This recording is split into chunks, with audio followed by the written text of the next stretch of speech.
Hello, my name is David Birnbaum. I am a garment industry specialist. I have worked in factories in Asia and Latin America. I've managed garment factories. I've built 11 factories in my career. I've worked for major garment importers, brand labels, and the major transnational factory groups.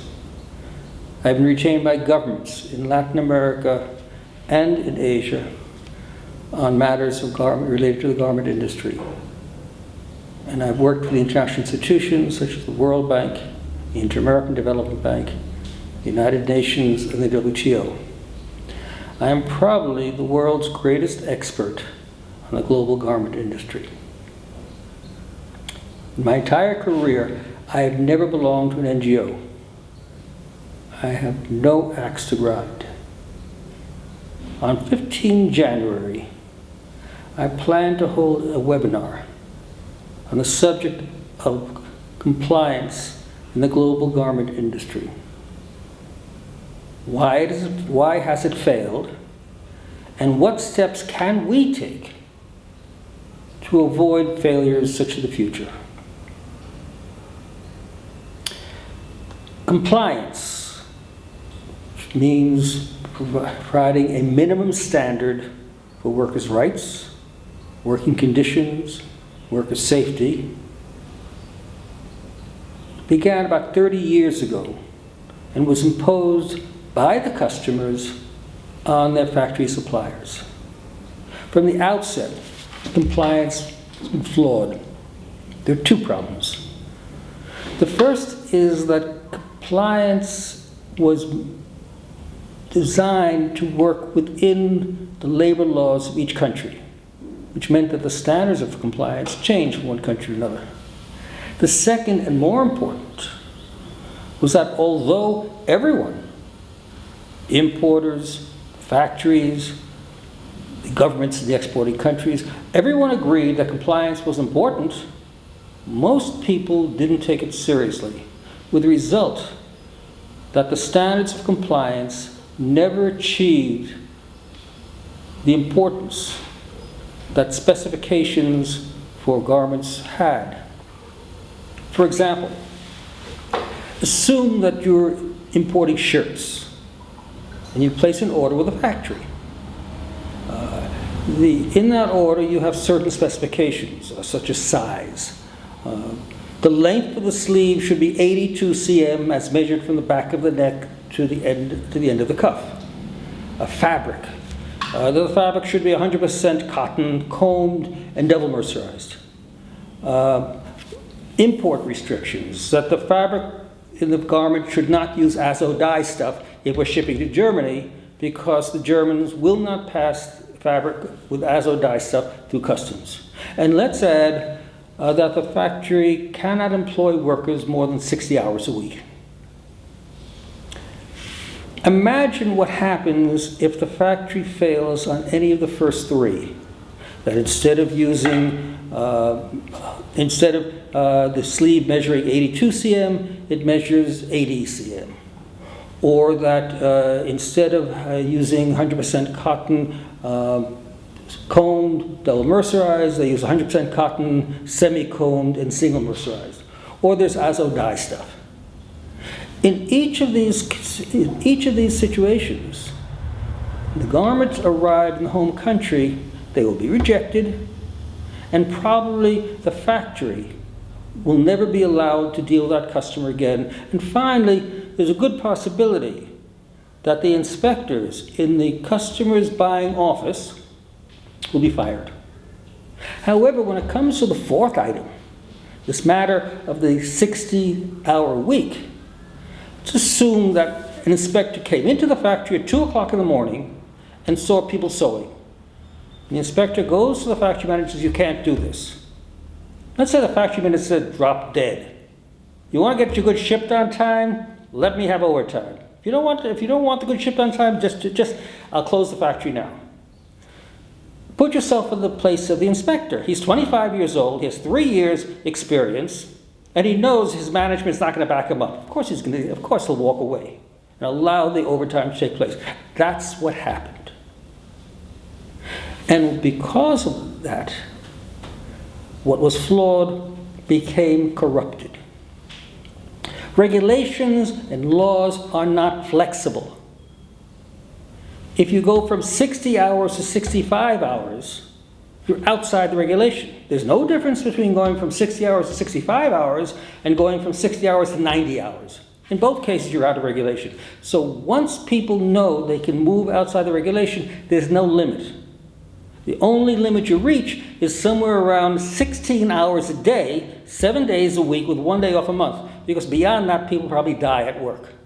And that's what has happened in many countries, particularly in South Asia. That our failure to actually ensure that what we've imposed stays in place has given license to people to go to extremes they never thought they could get away with.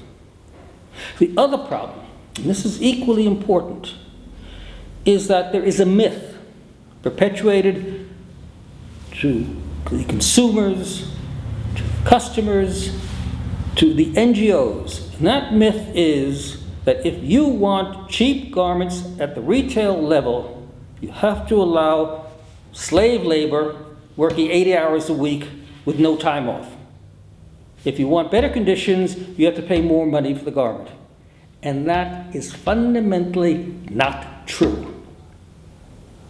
The labor rate is unimportant. A shirt that retails at Gap for $40 has about 30 cents worth of labor. You're talking about less than 1% of retail price.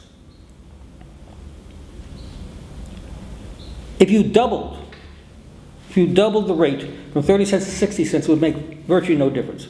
Furthermore, if you could increase productivity by 25%, which in these countries is quite possible to do within a short period of time, the savings would be so great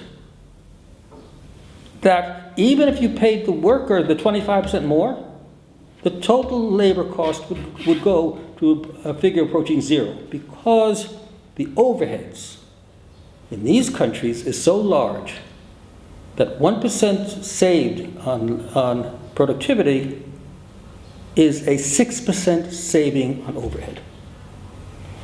If we wanted to do the right thing for the factories, we would send in engineers.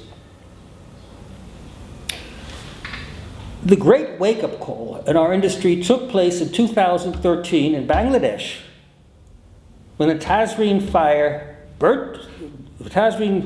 factory burnt to the ground, killing 117 workers, followed by the Rana Plaza, which collapsed, killing 1,100 workers.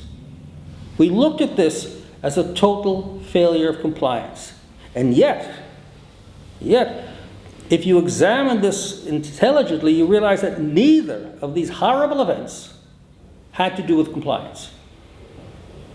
The Rana factory disaster that killed 117 people did not occur because of the lack of the lack of clear exits, or the fact that staircases might have been impeded.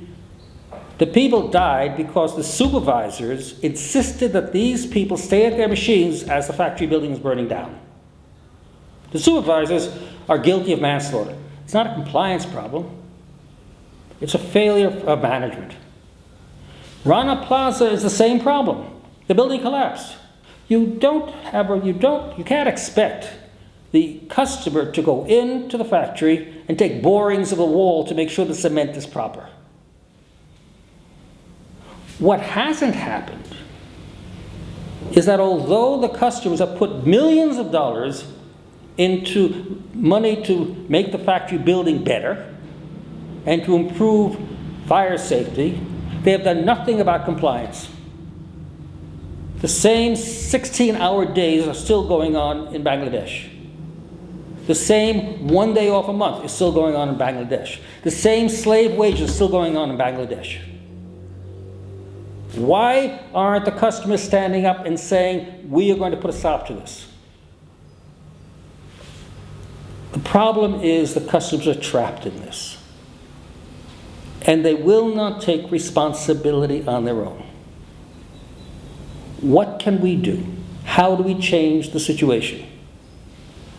On 15 July, I will be holding a webinar. We will be discussing these problems at length and the steps we can take to bring about real compliance. It will give you an opportunity to ask the questions that you've always wanted answered and to get sound, reasonable answers. I suggest, if you are a garment professional, if you're a student, if you are a member of the interested public, this is an opportunity for you to learn the truth of compliance. Thank you very much.